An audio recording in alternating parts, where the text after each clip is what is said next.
Welcome to the Soul Tribe Podcast. The Soul Tribe Podcast was created to help you navigate through the world of spirituality, wellness, and self-development in an easy, grounded, and relatable way. We break down everything from the Akashic Records, manifesting, spirituality, and so much more. We want to help expand your boundaries and bring the spiritual world to you in a fun and easy way. Get ready to be inspired with tips, tools, and easy to digest information. Let's do this.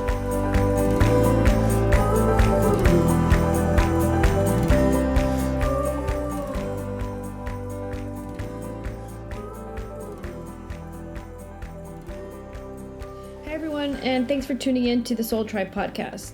Today's episode is going to be about our soul tribes and soulmates. We kind of wanted to talk about the difference between what our soul tribe is and what a soulmate is. Kind of talk about the dynamics of the soul group, the soul tribe, and can you have more than one soulmate? What exactly does it define, or how do we define it? So we're going to go through all that and our beliefs and the things that we've seen through the Akashic Records and as being readers, what we've experienced of seen. And hopefully it's helpful to you to understand a little bit about how it works with those that are around you. So I think it's good to get started with saying, I guess giving my own definition or how I see a soul tribe. Soul tribe, which you can also know it as soul group or groups of soul.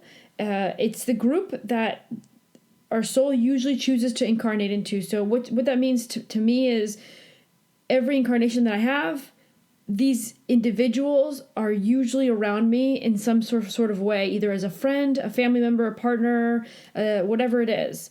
And so I'm with them in my incarnations, but I'm also with them when I'm not incarnated, because we're all on the same evolutionary level when we're not incarnated, which is why we're all a group. We're grouped together to teach each other in incarnations and outside of incarnations. So that's how I would define it, which is not a brief definition, but maybe you can define it do you define it in a different way, Lorena, or how would you?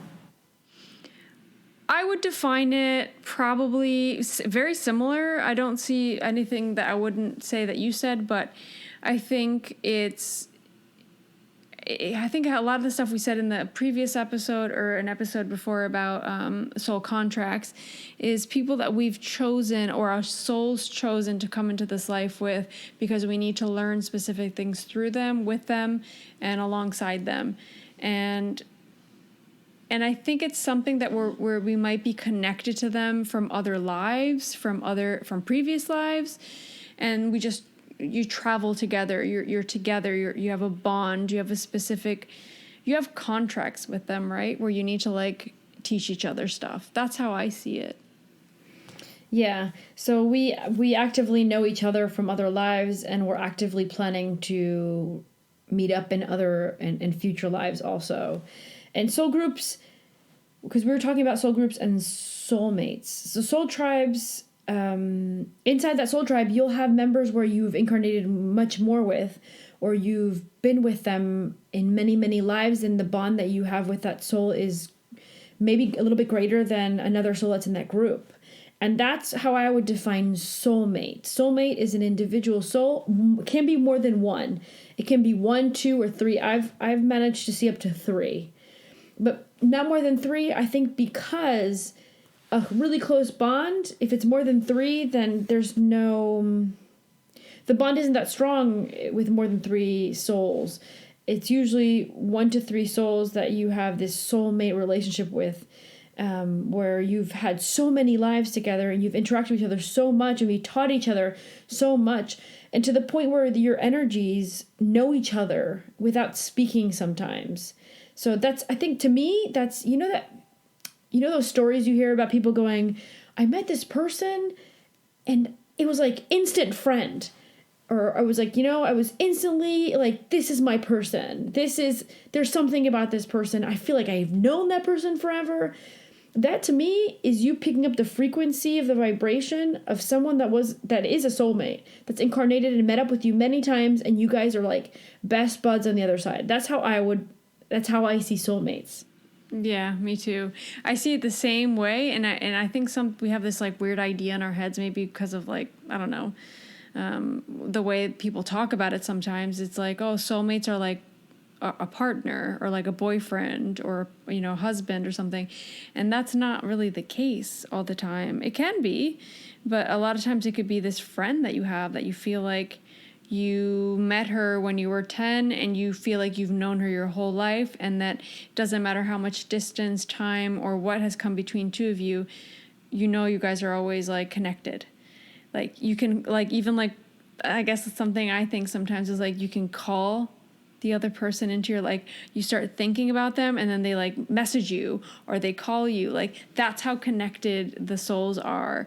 And it doesn't have to be necessarily a complicated relationship. It doesn't have to be you know, because sometimes you think the soul contract, the soul, like you've come here to teach each other something. Sometimes no, it's just there for you to have like a place that you feel like at home, you know, like because that person makes you feel at home, because your souls are, I wouldn't say one, but you feel like you're one, because we all are one. We are one big ball of energy, right? And that we're all connected.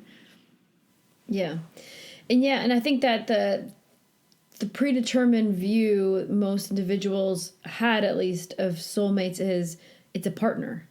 A soulmate has to be your husband or wife or your boyfriend or girlfriend or whatever. And that's actually not the case. And that's not the definition of soulmate. It's not the person that I have a relationship with as a partner. It's an individual soul whom I've had so many connections with and so many experiences in lives that they're just, we understand each other so well and we work together really well, which is why we keep deciding to work together. So that for me, that's a soulmate. I once remember I went to it was the retreat for the Akashic Records Level 3. And I remember at one point they were talking about this. And everyone, because we were all teachers that were there. Readers becoming teachers. So we were all there kind of giving our opinions through our own experiences through readings and what we thought soulmate was. And one person believes that soulmate was only one person, and that was it. That kind of makes me think of the episode with Christos, where Christos said, oh my God, I never forget that episode, where Christos said, if you have one soulmate, he ends up being like a total, you know, mean person, mess. Like not, like it's not a good person, then good luck with that. You had one chance and the other person's not okay. You don't want to be with that person. So that reminds me of what he was saying. It was like, there's not just this one person for you. And that's what people thought was soulmates. But we were talking about this in the group, in the retreat. And so this one girl said that. And the opinion of someone else was, no, soulmate is the soul divided into two, incarnated in two different bodies.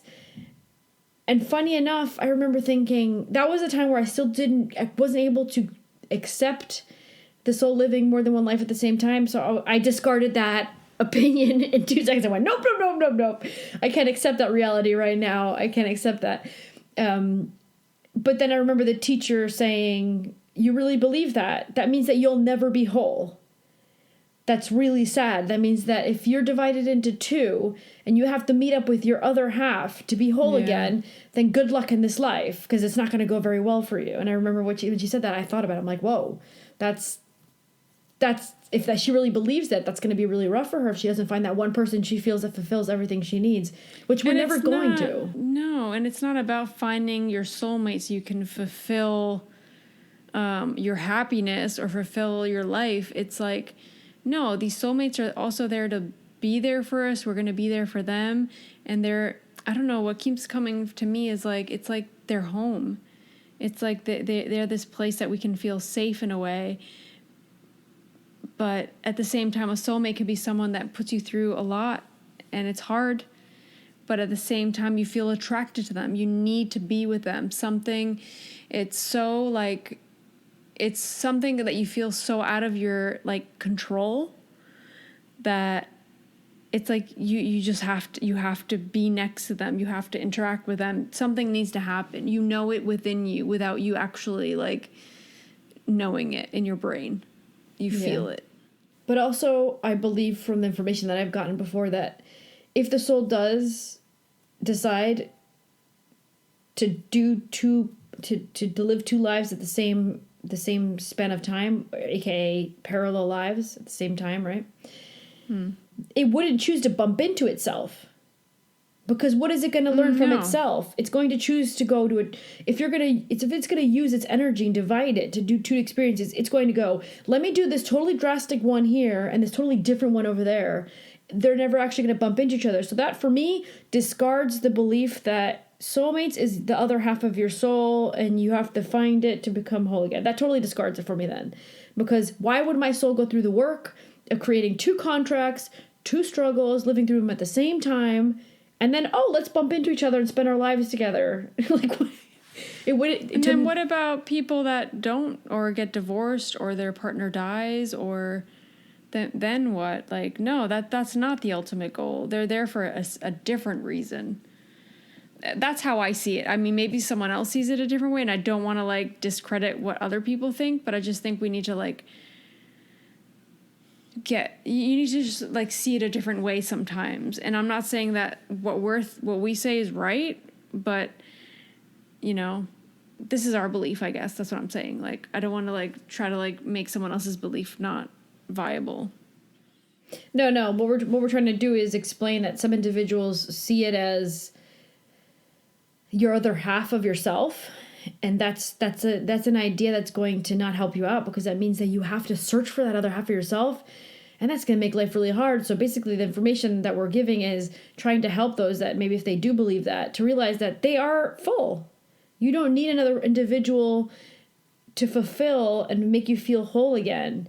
You can be whole in yourself and then accept all these other relationships around you, being friends, family, partners, coworkers, whatever, and still have a full life, but you can be everything for yourself, right? Mm-hmm. Yeah. And remember that when we accept certain ideas or concepts, like, for example, that there's only one person out there for us, this is like just one soulmate, then we're more than likely to accept a negative behavior and certain things, because like, oh, this is my soulmate, even though they're not, the greatest person, and they actually don't treat me very well. I can't let them go because they're my soulmate, and I know and I feel it that way. And that's not the way it works. Sometimes they're saying like, you can meet with a soulmate, but they might not be in your life the whole time. They might only be there for a specific amount of time. And that was part of the plan too. So we all have to look within ourselves to find the guidance, to love ourselves, and to be whole within ourselves. That's part of everyone's journey, I think, in this life. But there's also free will. So let's stay on the topic of partners, right? I think it's a good thing to stay on for a second. Let's say that I do have this one partner that I feel like I have a connection with, I want to stay with them, but things aren't really working out, and that individual decides to span out and go this way instead. That doesn't mean that you've lost the only option you have, because we have free will. So what does that mean? That means that when the souls interact with each other and decide, we're going to do this, we're going to learn this, we're going to bump into each other, they also create branches, which I had talked about in the previous episode. Branches are, I'm going to go down this path, that path, or that path.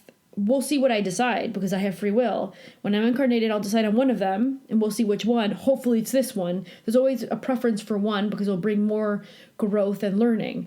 But there's always other options, right? That means that if I don't decide to go down this way, like that person decides to branch out and go with another relationship or do another thing, then another branch of your contract is going to open up, and it's going to take you to another individual whom you actually have pending things also with. So we're just going to get that out of the way now. So it's almost like everything comes into sync. When the free will of other person changed, everything else will come into sync, and it'll bring in the next person that can come help you with whatever you came here to learn in this life now. They're very meticulous when it comes to planning interactions with the soul groups. They're very good at knowing what's the probability of this happening, and if it doesn't happen, okay, what we're gonna have set up. Okay, this is gonna work, and this is gonna work, and this is gonna work if not. So. And those are usually all individuals that are in my soul group. Okay, this will come in. Sometimes that means that if I don't get to that branch, it means that individual from my soul group is not coming into this life at all. So even if they're your soul group, it doesn't guarantee 100% that they're going to be a part of your life. It's just you guys tend to interact to teach each other, but that's not a given, right? Yeah, you tend to gravitate towards each other, and there's a high probability that you might run into that person in some time in your life, depending on the path you go. I completely believe that.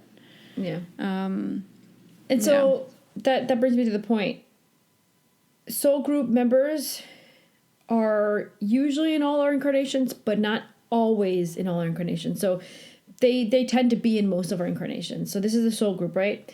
Soulmates are almost always in our incarnations. That's why, because we have a high probability bond, which will somehow there'll be a pull that will bring us to create that free will to say yes to each other as friends or as partners or whatever it is. But so the bond is so strong that if I pre-plan something with this person, I have like a 80% chance of knowing that my free will say yes to that person because I feed off that vibration. Whereas if it's a soul group, I have maybe a 50% chance of saying yes. And if it's someone from outside my soul group, I have a 30% chance of saying yes. Those are like the numbers they give me. So that soul connection with other souls in my group create a better probability of me carrying through that life lesson or that contract with that individual. So that's another reason why we continue to travel with them, because we're teaching each other, but it's highly probable I'm going to say yes to them.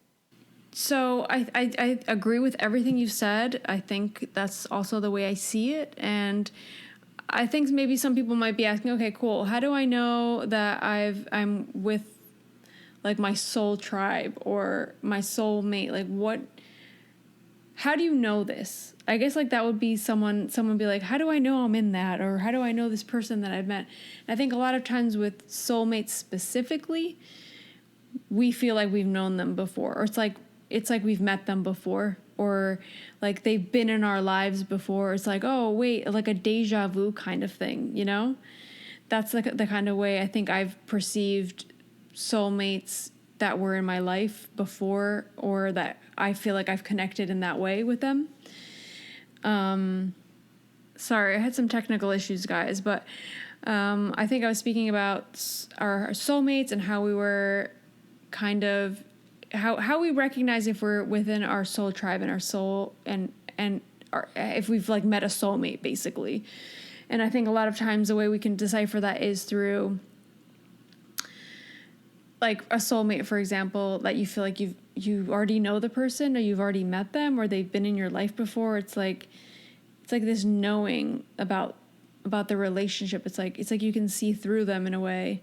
That's the way I see a soulmate. And the soul tribe,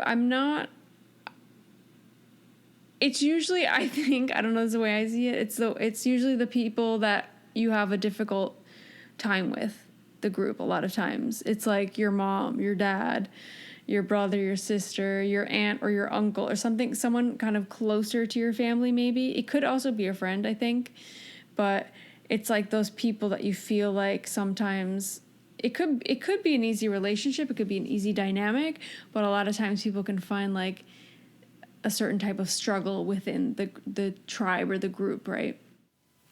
Yeah.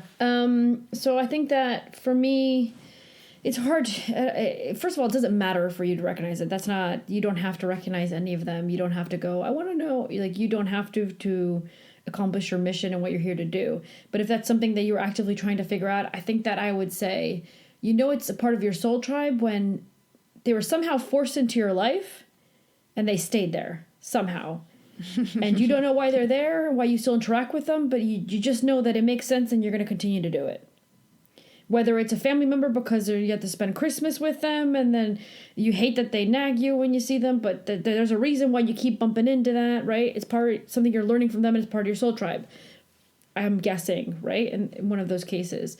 I think a soulmate, the best way I would describe that you can recognize when you're in the presence of your soulmate is I'm going to say it's easy in the sense that you feel comfortable and you know that you can be yourself with that individual, but that doesn't mean that it's easy in the sense that the relationship is easy, because you could actually have decided that in this life, your soulmate is going to give you a really difficult situation to live through because you need to learn something from that, and they agreed to it. But somehow you're still interacting with them and you still feel like you can be yourself with that person, even though maybe there's a lot of fighting or there's cheating or there's, I don't know, stabbing behind the back, and maybe it's a friend, right? Whichever it is, you still feel inclined to contact the person, to talk to the person. Something about it makes you want to forgive the person and still maybe move on, but you're still able to forgive the person and say, you know what? Okay, this happened. I think we should leave the situation as it is. Like, okay, I forgive you for whatever, happened between us. So that's you forgiving us. It's in that case, it would be probably you forgiving a soulmate for doing something awful to you. But for some reason, you found it in your heart to forgive them because there's some sort of connection there that you can't explain. But again, it's really hard because they're individuals with a new personality and they're individuals with a new body. And recognizing your soulmate, the only way is that you bump into them in their different disguise. And they had called it this today, their disguise. And their disguise is their new body and their new personality. So you're bumping into your soulmate in this new disguise in this life.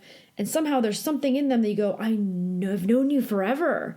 That feeling, even after everything that happens, that feeling you remember of having with that person, that's highly probable that's your soulmate. And the difficult times were on purpose. That would be the explanation for that. Yeah, that's right on point, I think. Yeah. So I want to talk about missions and karmas that have to do a little bit with the episode we did previously on contracts. But since we're talking about soul groups and soul mates and stuff, I wanted to point out that we not only have karma and missions for ourselves as a soul individually, like I'm going to go into this life, these are my karmas that I'm going to go through, and these are my missions. But you also have it with individuals in your group, so the soul group has it with you. But then the soul group as a whole also has a mission. Like as a group, they're like, okay, as a group, these incarnations, when we're all going to be incarnated around the same time, what we want to all achieve in a lesson, in a greater lesson, is this. Because when you talk about the consciousness, you can talk about consciousness, group consciousness.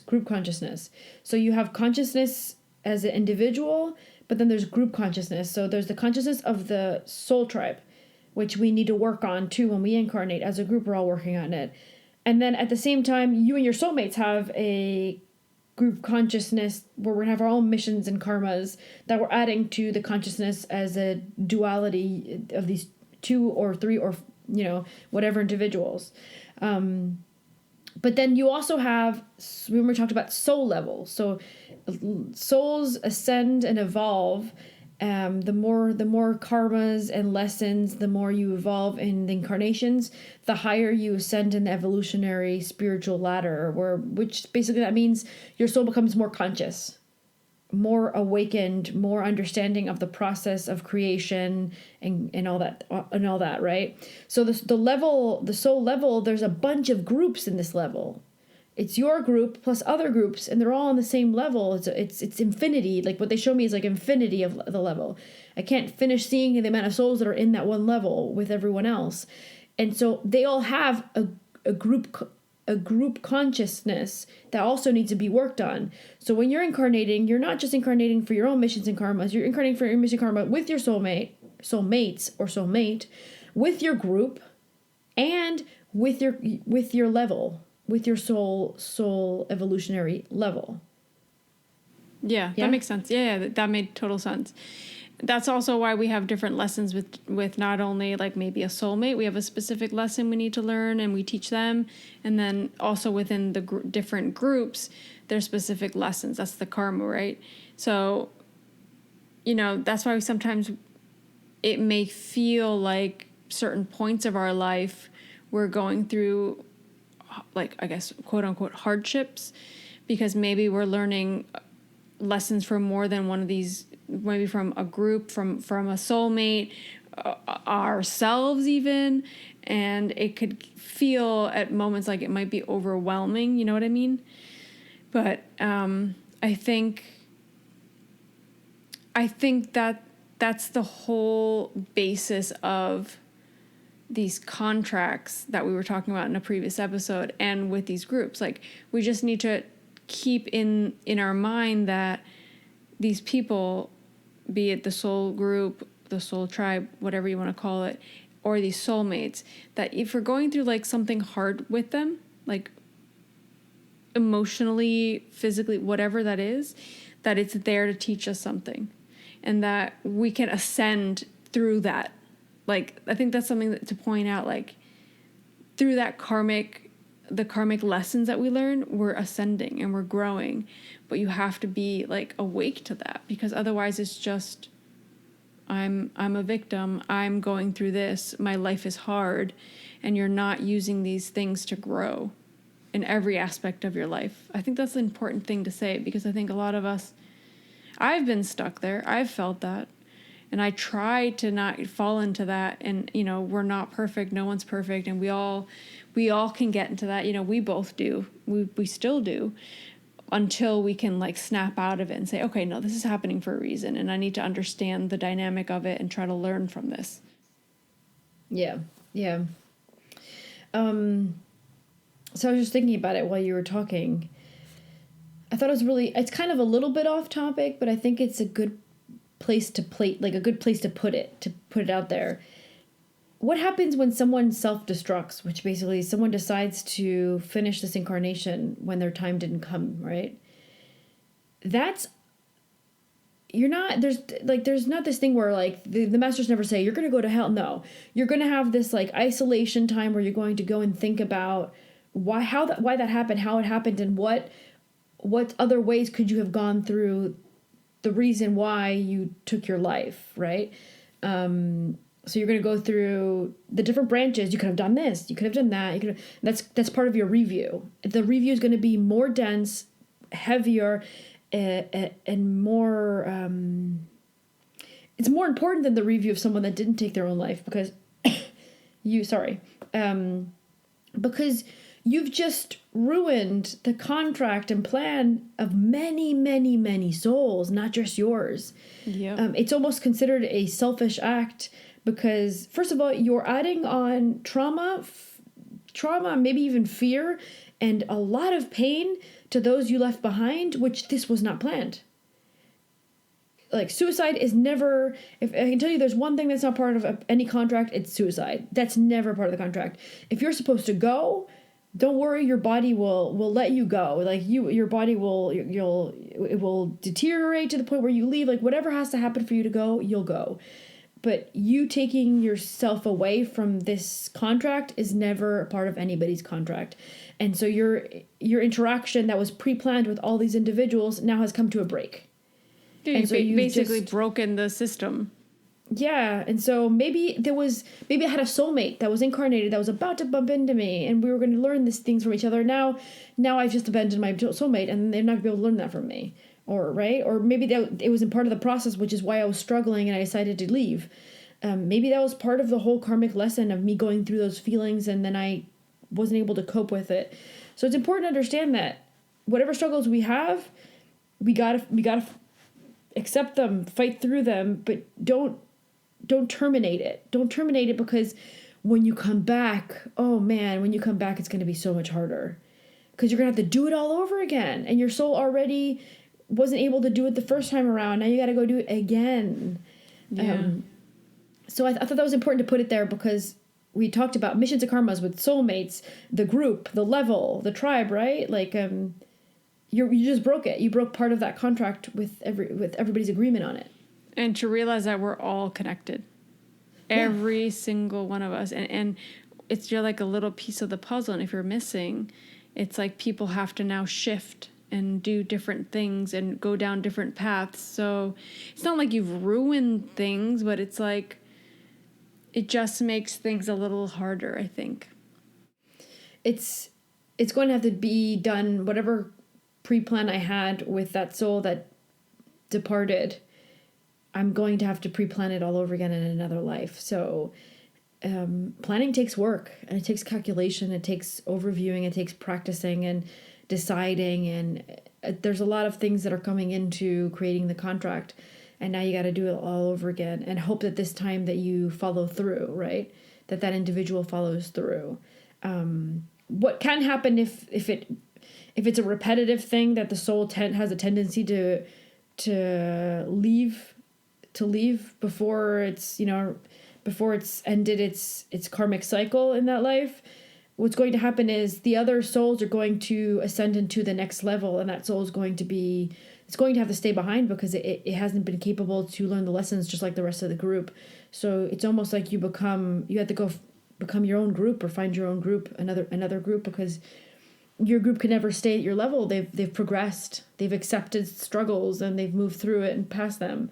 So yeah, for the sake of yourself and for the sake of individuals that you love that are around you, I would say fight through it, go through it, accept it, and there's a reason for it, and look at the people around you. They need you, they depend on you to learn their lessons, to go through life with you or by you, right? Yeah, no, I couldn't agree more. That's a good point you brought up, because I think that's something that's you see a lot now, like suicide, and it's really sad, and I always question why things like that happen, but at the same time it's like, I don't know. I do believe it's something that will affect everybody around you, not just emotionally. I don't mean it that way. I mean karmically, I mean contractually. The paths all change. Everything has to shift. So you think like, oh, I'm making making everybody else's life easier if I am not here. It's like, actually, no, you're not. Everything shifts in every sense of the word. Like everything shifts. But yeah, are we, I don't know if you want to continue with the soul groups. I think the only thing I wanted to touch on was something I said before, just to emphasize this with the groups. It's our roles change within different incarnations, and we are all shifting in that sense, because we're not always going to have the same role. We may continue on with the same souls, all in different roles, different lessons, different karma, different everything. So yeah, it's not like you're going to recognize it, not that you have to recognize it, like you said. And I only asked that question because it's something that I think someone might ask. So it could be a good thing to put out there.